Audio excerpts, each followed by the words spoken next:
sebelum kita memulai pembelajaran kita hari ini, ada baiknya kita mengucap basmalah dulu, Bismillahirrahmanirrahim. Semoga pembelajaran hari ini berlangsung dengan lancar ya. Oke, jadi ini kita memasuki bab baru. Sebelumnya Miss mau nanya nih, UH minggu lalu udah ngerjain semua? Yang di sini aja dulu, udah dikerjain semua? Udah, Miss. Alhamdulillah kalau udah. Yang belum dikerjain ya.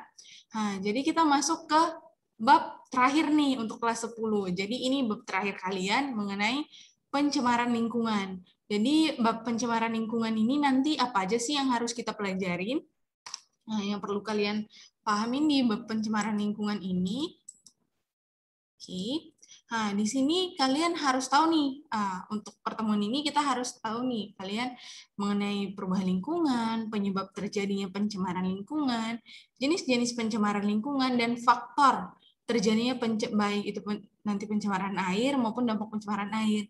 Jadi, untuk memudahkan kalian mengetahui atau memahami bab pencemaran lingkungan ini, kita akan bagi jadi 2 pembahasan. Nanti mudah-mudahan kejar 2 kali live teaching. Jadi untuk live teaching yang pertama kita akan bahas mengenai pencemaran lingkungan dan contohnya berupa pencemaran air. Untuk live teaching kedua nanti kita bahas mengenai pencemaran tanah dan udara ya.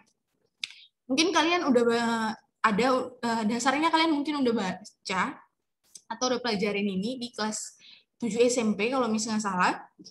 Jadi mudah-mudahan untuk pembelajaran kali ini lebih mudah dipahami ya. Jadi sebelumnya Ibu mau nanya nih sama kalian.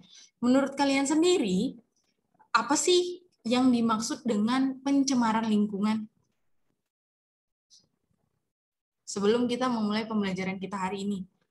Pendapat kalian aja gitu, nggak harus kontekstual sesuai dengan buku gitu. Ada yang bisa ngasih pendapatnya? Apa sih yang dimaksud dengan pencemaran lingkungan atau perubahan lingkungan? Menurut saya, Miss, pencemaran lingkungan itu perubahan yang terjadi di lingkungan yang menyebabkan kerusakan bagi ekosistem di lingkungan itu, Miss. Oke, udah ya. Kira-kira ada pendapat lain?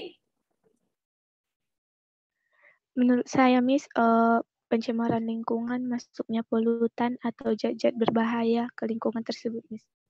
Oke, jadi kurang lebih yang disampaikan Juria dan Novri itu sudah tepat, tapi saling melengkapi ya. Jadi kalau misalnya dibilang pencemaran lingkungan, adanya suatu zat baik itu suatu zat baik itu yang bersifat polutan yang merugikan lingkungan maupun ada juga nih zat-zat yang tanpa kita sadari kalau dia jumlahnya berlebihan dapat merusak atau mempengaruhi suatu fungsi tertentu dari lingkungan tersebut.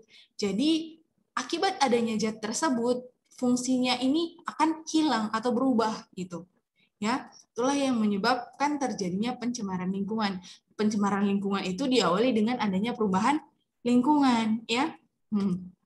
Jadi kira-kira nih, kan tadi dibilang, jadi perubahan lingkungan atau pencemaran lingkungan tadi merupakan suatu kondisi ketika keseimbangan ekosistem terganggu, ya kan? Sebab sudah ada nih beberapa zat yang masuk, baik yang polutan maupun tidak, yang menyebabkan ekosistem di suatu daerah itu terganggu, baik itu ekosistem darat maupun air, ya.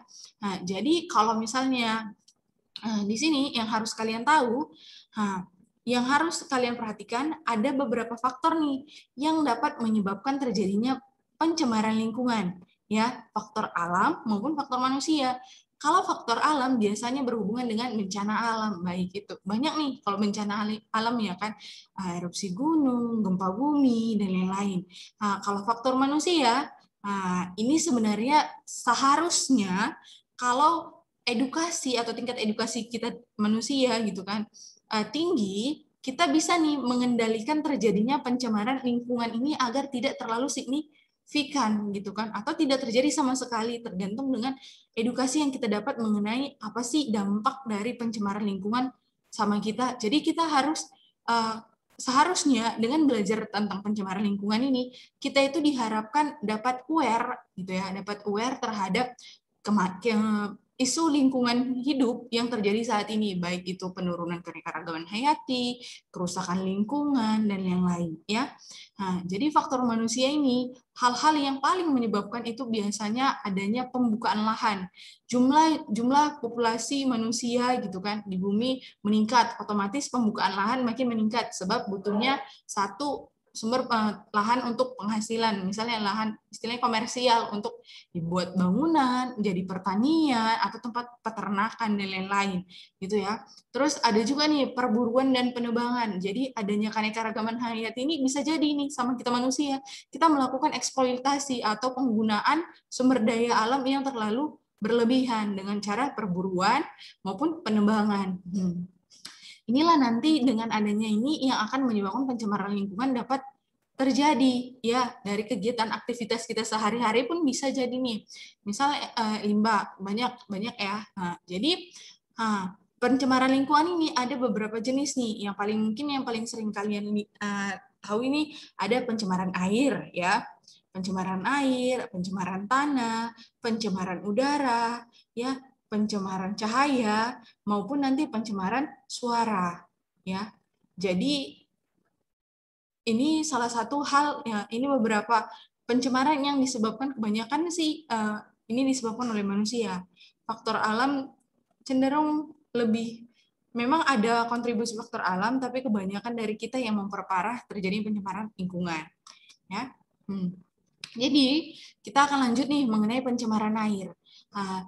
Sebelumnya nih, suatu kondisi air yang bagus itu sebenarnya kan dia yang terlihat ya, kita lihat aja dia bersih tuh. Maksudnya bersih di sini nggak ada endapan, warnanya jernih ya kan, tumbuhan atau biota lautnya kelihatan gitu kan, baik itu kalau misalnya di air laut nih ya kan.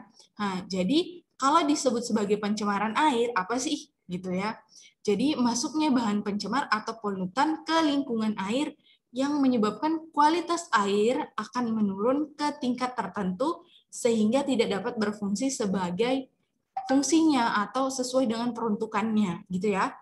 Nah, jadi gimana sih sebelumnya kalau misalnya Ibu tanya nih, menurut kalian apa sih indikator suatu air itu dapat diminum?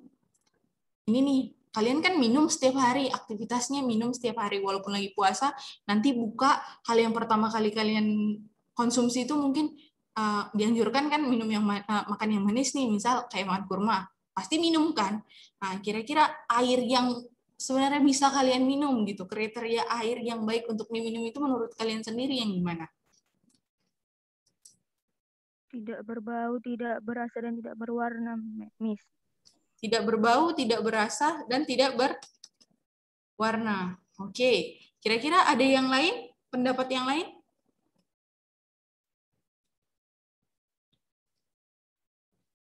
Ada? Oke, jadi yang disebutkan Julia tadi itu salah satu indikator fisik ya, tidak berbau, fisikal atau yang dapat dilihat ya, tidak berbau, tidak berwarna dan tidak berasa. Jadi kalau misalnya kalian pernah dengar nih iklan, rasanya ada manis-manisnya gitu. Pernah dengar iklan yang kayak gitu? Jadi sebenarnya rasa manis yang ada di suatu minuman itu sebenarnya nggak begitu perlu ya. Nah, jadi air yang paling bagus kualitasnya adalah yang tidak berwarna, tidak berasa, ya, dan tidak berbau. Kalau dilihat secara indikator fisik. Nah, jadi kalau kita mau lihat kualitas suatu air, ada beberapa indikator nih atau parameter yang harus kita lihat, baik itu parameter fisik, kimia, dan biologinya. Nah, kalau parameter fisik merupakan parameter yang dapat diukur, dapat dilihat. Kimia itu berhubungan dengan zat-zat terlarut, ya, zat komponen kimia yang ada di suatu air. Ya, kalau dia nanti masuknya parameter biologi, ada atau tidaknya biota laut yang biota baik itu biota laut maupun biota air tawar yang ada di suatu perairan ya, itu yang bisa jadi indikator air bersih ataupun indikator air tercemar. Ada beberapa jenis organisme. Jadi di sini kita akan bahas mengenai parameter fisik nih. Jadi parameter yang fisik itu tadi kan sudah dibilang oleh jurinya nih, bahwa kandungan partikel atau zat terlarutnya nih dilihat dari ada atau tidaknya kandungan partikel atau zat terlarutnya. Tingkat kekeruhannya, warna, bau, dan suhunya. Ya, biasanya air yang normal yang dapat kita konsumsi itu harus tidak keruh, ya, tidak berwarna, tidak berasa, tidak berbau, dan memiliki suhu antara 10 derajat Celcius sampai 28 derajat Celcius masih bisa. Sampai 25 yang paling ideal 10 sampai 25 derajat Celcius, tapi sampai 28 derajat Celcius itu masih bisa.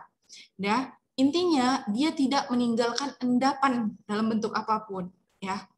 Gitu. Jadi kalau air yang tercemar kebalikannya nih, udah keruh, ada endapan, memiliki warna, airnya berbau, dan mengalami peningkatan suhu, ya.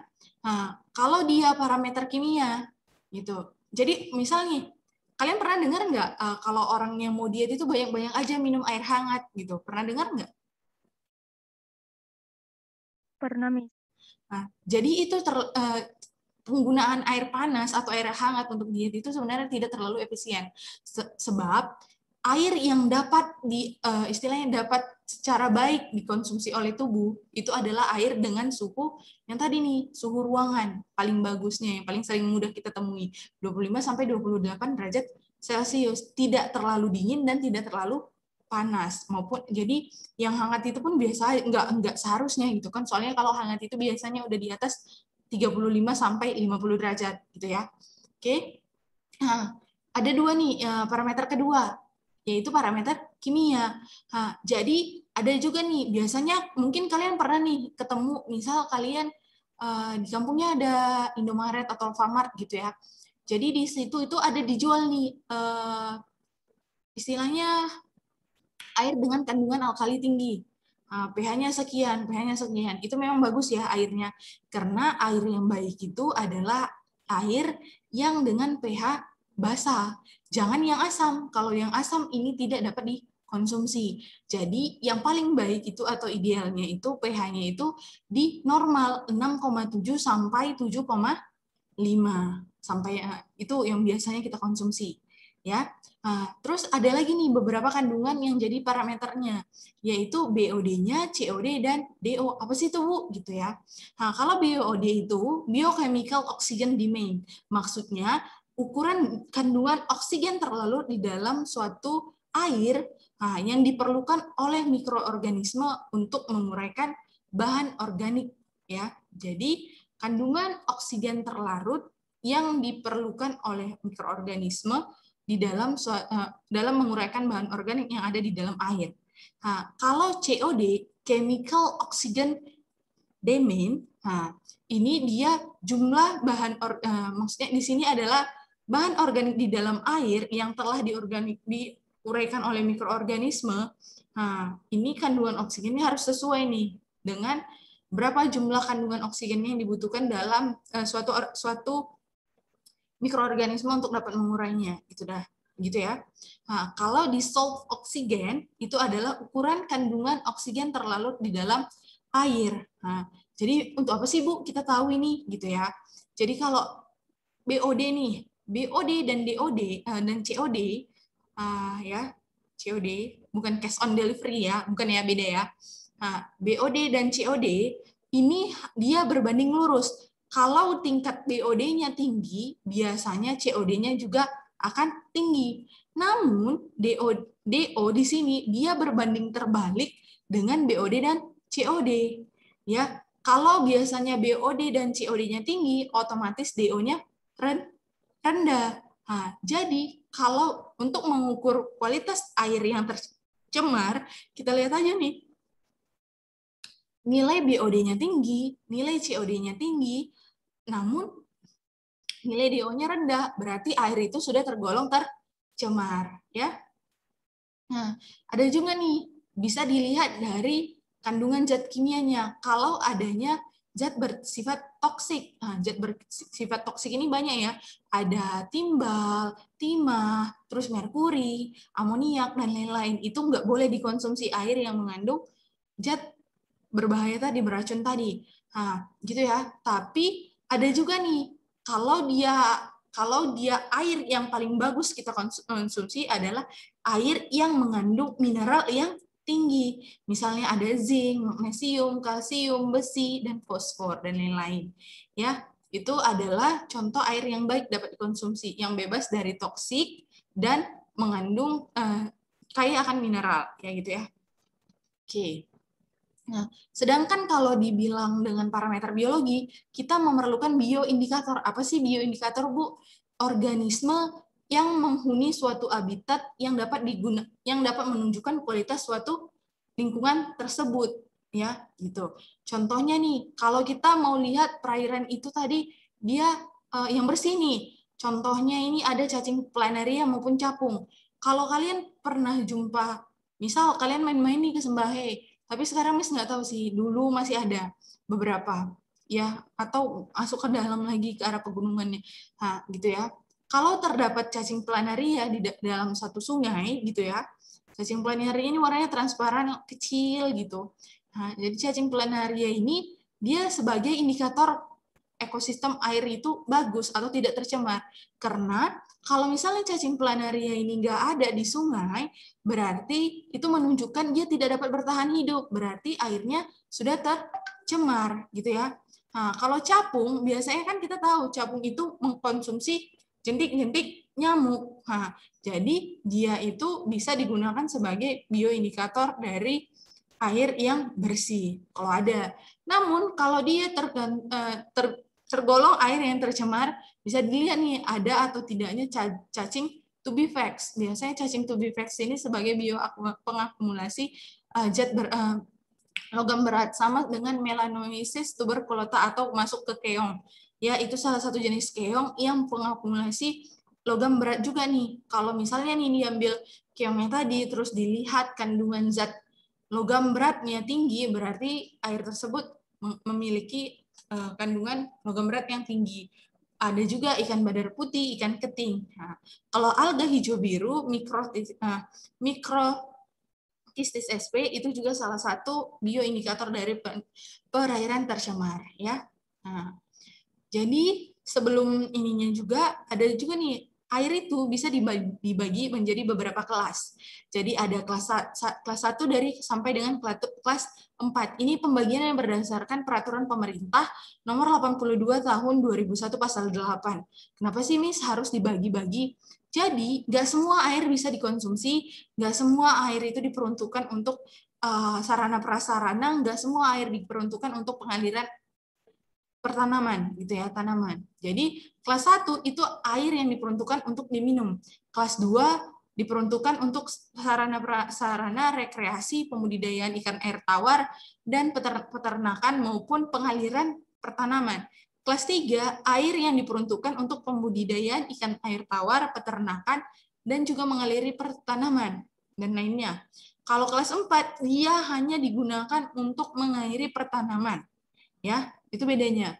Setiap kelas dari air itu memiliki mutu yang berbeda-beda dilihat dari parameter fisika dan kimia dan maupun biologinya. Di sini nanti kalian bisa download di psikologi beberapa nih. Jadi Miss jelasin secara singkat. Jadi suhu air itu rata-rata di kelas 1, 2, dan 3 sama 22 derajat Celcius sampai 28 derajat Celcius. Yang beda itu di kelas 4, 20 sampai 30 derajat Celcius. Nah, terus kita lihat lagi nih, kriteria mutu dari residu terlarutnya. Jumlah zat terlarut yang ada di dalam air. Kelas 1, 1000 mg per liter, kelas 2, 1000 mg per liter, kelas 3, 1000 mg per liter. Yang beda itu di kelas 4, 2000 mg per liter. Residu tersuspensi. Jadi, residu tersuspensi ini dapat digunakan sebagai indikator zat itu tadi keruh atau tidak, karena adanya zat yang mengendap, gitu ya. Nah, dia kalau di kelas 1 50 mg per liter, kelas 2 juga sama, kelas 3 400 mg per liter, sedangkan kelas 4 400 mg per liter. Ya. Nah, kalau dilihat dari pH-nya, kelas 1, kelas 2, kelas 3 itu antara 6 sampai 9, kelas 4 itu 5 sampai 9. Nah, kalau dilihat dari BOD-nya, nah, kita lihat nih.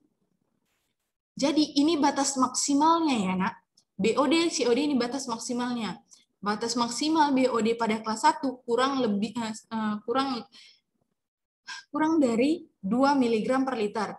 Baru di kelas 3 kurang dari 3 mg per liter, kelas 3 kurang dari 6 mg per liter, dan kelas 4 itu kurang dari 12 mg per liter. COD-nya kurang dari 10 mg per liter kelas 1, kelas 2 kurang dari 25 mg per liter, kelas 3 50 mg per liter, kelas 4 100 mg per liter. Kalau DO-nya, ini kadar minimumnya yang harus dimiliki suatu kelas dari air. Jadi kalau dia lebih dari 6 mg per liter, baru masuk kelas 1. Kalau lebih dari 4 mg per liter, kelas 2, lebih dari 3 mg per liter, kelas 3, kalau lebih dari 0 mg per liter, sampai ke 3 berarti kan nanti itu masuk di kelas 4. Nah, yang terakhir di total coliform. Total di parameter biologinya total coliform. Coliform ini salah satu bakteri patogen ya.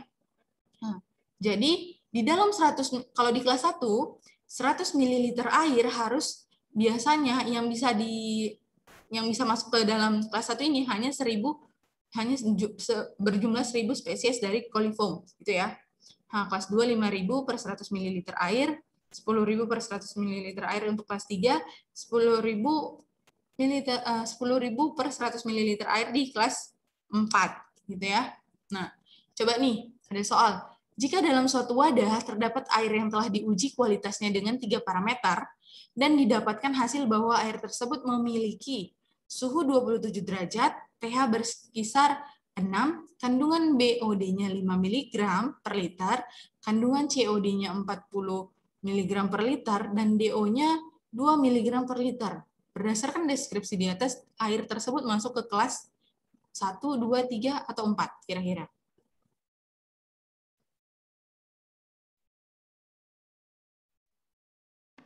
Satu, Miss. Coba 1. Ada lagi? Kenapa 1, Bang, kira-kira?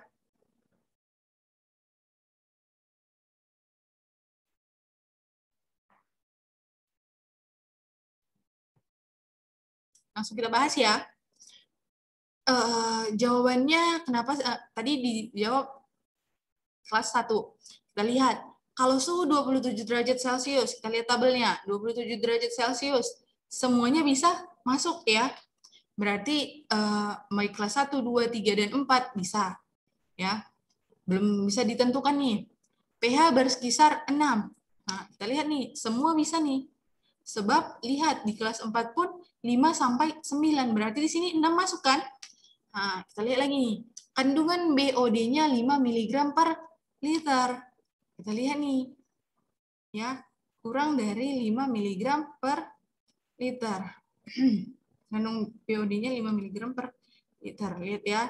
Ya. Masuk nih semua kelas juga masuk nih di kelas 3 dan 4 ya. 5 mg kurang dari 6 mg berarti 5 mg masuk kan? Nah, yang ini juga kurang dari 12 mg berarti 5 mg tetap masuk. Kalau yang kandungan COD-nya 40 mg per liter. Kita lihat nih. Tadi kan 1 dan 2 udah tereduksi nih. Kita lihat di sini. Kurang dari 50 mg per liter. Berarti kelompok 3 masuk kan? Kelompok 4 masuk juga. Kita lihat lagi, DO-nya 2 mg per liter. Di sini nih bedanya. Ya, kalau di kelas 3, dia harus paling kecil 3 mg per liter. Sedangkan di soal tadi 2 mg per liter. Berarti dia masuk ke kelas 4. Jadi jawabannya yang D. Oke. Yang nomor 2 nih, suatu air tercemar jika, apa kira-kira? Apa sih yang disebut dengan air tercemar?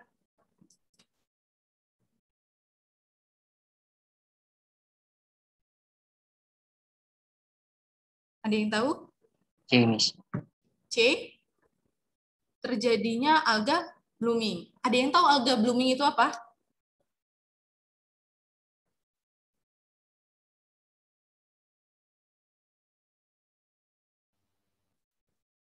Ada yang tahu? Blooming alga. Oke, langsung aja ya. Jadi, blooming algae itu merupakan keadaan peledakan jumlah alga. Jadi terjadi peledakan populasi alga. Jadi jumlah populasi alganya terlalu meningkat secara signifikan. Apa sih yang menyebabkan ini bisa terjadi? Oke, jadi kita bahas dulu nih. Sebelum ke situ, kalian harus tahu nih apa aja bahan pencemar air. Bahan pencemar air itu ada beberapa. Yang pertama limbah industri, limbah domestik atau limbah rumah tangga, pertanian, peternakan, dan pertambangan. Ada 5 jenis limbah yang biasanya mempengaruhi pencemaran air. Di sini kita bahas dulu yang pertama limbah industri. Otomatis industri berarti ada proses produksi ya kan, industri. Dia baik itu industri skala besar maupun kecil ya. Nah, dia ini limbah industri ada yang berwujud padatan, gas maupun cair. Nah, tapi intinya kalau industri ini biasanya ada beberapa sisa-sisa zat yang berbahaya seperti mengandung timbal, merkuri, tembaga, krom, seng, dan nikel. Nah, jadi bahan limbah industri ini kenapa sih berbahaya gitu kan? Karena biasanya dia memiliki sifat logam berat, bersifat toksik, tidak dapat terdegradasi atau terurai, dan juga dapat menyebabkan gangguan kesehatan. Nah, kenapa sih logam berat tadi berbahaya gitu kan? Sebab dia kalau misalnya jumlah logam beratnya ini tadi lebih dari kapasitas maksimum, dapat menyebabkan lingkungan tercemar, lingkungan air khususnya ya nak. Dimana kalau misalnya logam beratnya ini tinggi, biota-biota laut tadi akan mati, kualitas air menurun dan tidak dapat dikonsumsi, dan dapat menimbulkan berbagai penyakit. Contohnya ini ada satu kejadian di Jepang. Nah, di sini ada contoh di penyakit namanya penyakit Minamata. Di tahun 2009 kalau misalnya salah, penyakit Minamata ini menewaskan ribuan orang di Jepang, yang utamanya penyakit Minamata ini disebabkan oleh adanya kandungan merkuri hasil industri yang masuk ke perairan warga, yang menyebabkan kematian dan juga gangguan baik itu di dalam pertumbuhan bayi, orang yang sudah dewasa, yang sudah anak-anak sampai remaja gitu ya, gangguan saraf dan lain-lain, mental dan lain-lain ya.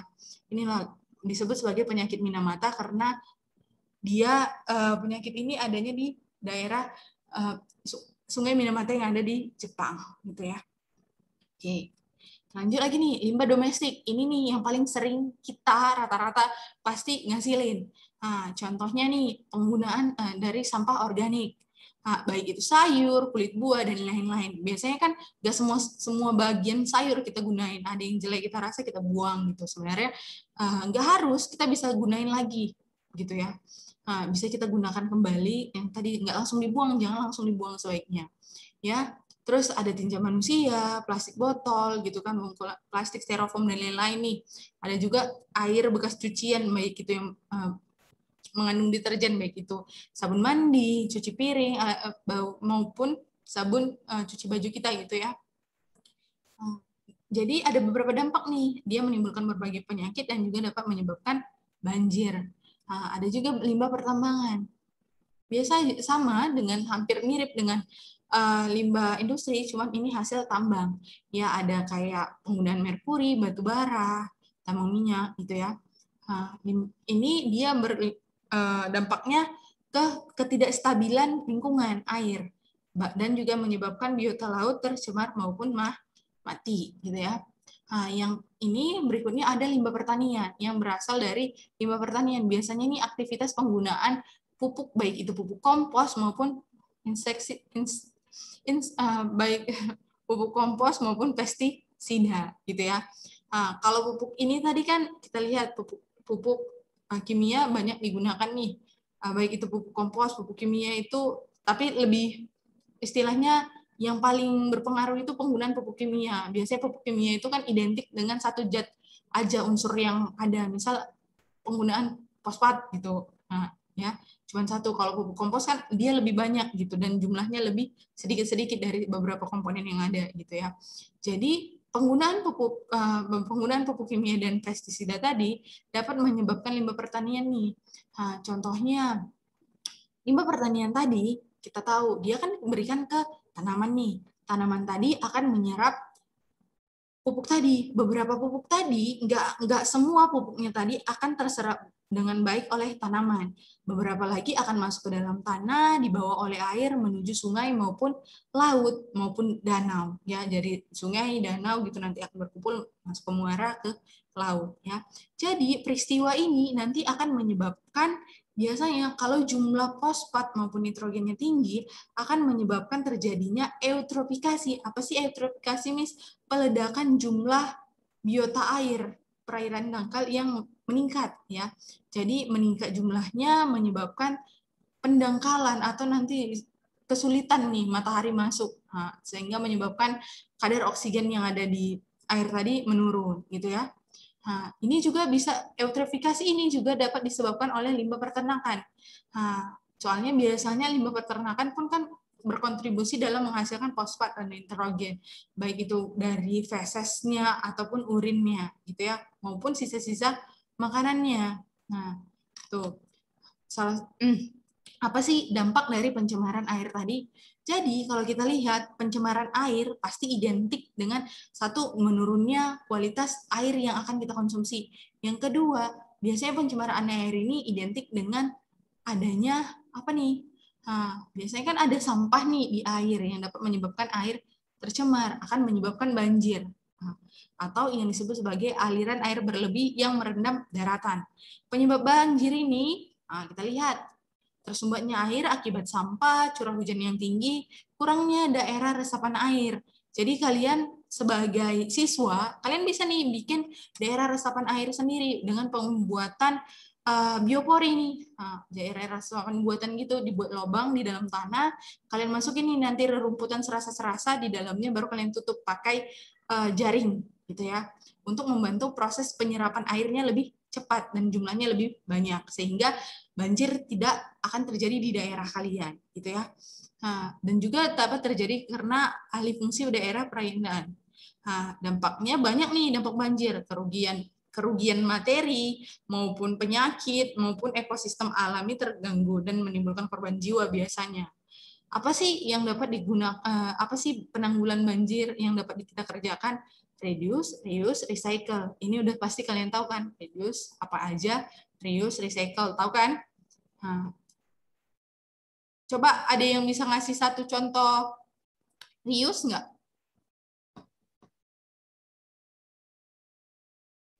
Ada? Atau recycle deh, yang mana kira-kira yang bisa kasih contoh dari ketiga ini? Reduce, reuse, dan recycle. Nah, ada? Oke. Nah, biasanya kalau dibilang reduce, reuse, dan recycle, nah, kalian harus paham ya perbedaannya. Nanti ada soal di sini untuk UH-nya. Yang lainnya itu ada, kalian cari tahu sendiri ya, karena ini udah dipelajari. Ya, di SMP, maupun nanti kalian pun harusnya udah paham nih. Ya. Nah, apalagi nih penanggulangannya, normalisasi sungai atau mengembalikan fungsi sungai dengan cara pengerukan sungai kembali, membuang atau mengembalikan fungsi drainase, dan juga membuat biopori dan juga ruang terbuka hijau. Ya, nah, ada juga dampaknya eutrofikasi yang tadi Mas bilang. Ya, penyebabnya ini karena ada penumpukan fosfat dan nitrogen di air perairannya. Ya, dari limbah pupuk, deterjen atau limbah kotoran pertanian, gitu ya, dan lain-lain. Nah, penurunan kualitas air, terjadinya perubahan derajat keasaman atau pH, rasa bau dan rasa, warna dan bau, dan juga timbulnya endapan bahan terlarut. Adanya kandungan mikroorganisme yang tinggi seperti Escherichia coli. Penyebabnya penurunan limbah kualitas air ini ya tadi disebabkan beberapa limbah, baik itu industri, rumah tangga, limbah pertanian dan peternakan maupun pertambangan nanti satu lagi. Ya, dampak penurunan kualitas air, kesulitan nih kita memperoleh air yang layak dikonsumsi, bisa terjadi keracunan, penurunan keanekaragaman hayati, ekosistem air tentunya terganggu, menimbulkan penyakit dan mengganggu estetika lingkungan. Penanggulangan apa yang dapat kita lakukan? Melakukan kolam stabilisasi, instalasi pengelolaan air limbah IPAL, ataupun adanya kebijakan pemerintah dalam mengatur kualitas lingkungan hidup, baik itu di air. Di Indonesia sendiri masih kebijakannya masih sudah ada namun belum bisa berjalan sesuai rencana karena masih kurangnya edukasi ke masyarakat, gitu ya. Oke, kira-kira ada pertanyaan lagi mengenai pencemaran air? Ada? Oke, jadi sekian pertemuan kita hari ini. Assalamualaikum warahmatullahi wabarakatuh.